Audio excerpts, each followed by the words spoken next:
আজি অত্যন্ত সুখী যে ইমান দিনৰ মূৰত আমি কিবা এটা মানে মৰম পাইছোঁ, তাৰ বাবে আমি বহুত সুখী আছোঁ। জুবিন দাৰ যিখন আমাৰ সমাধিস্থল, তাতে যিদিনাখনৰ পৰা ধৰক দাদাক ইয়ালৈ আনিছে সেইদিনাখনৰ পৰা ইয়াতে লাগি আছোঁ।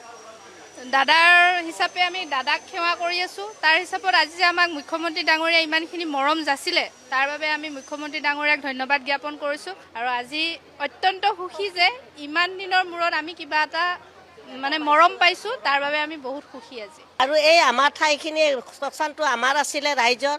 আজি সোণাপুৰ আমাৰ এৰিয়া হয়নে?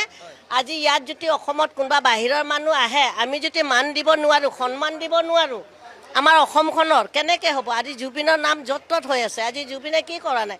আজি মোৰোতো জুবিনে খুৱাই আছে, মানুহক পুহি আছে। কিন্তু সেইকাৰণে আমি জুবিনৰ কাৰণে অতিৰিক্ত মৰম।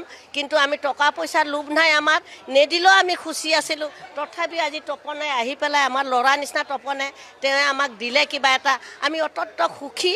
আৰু এই টকাটো আমি যাতে কিবা সৎ কামত লগাম, যে জুবিনৰ কাৰণে কিবা এটা ল'ম আগত চিন, তেতিয়াহে আমি খৰচ কৰিম।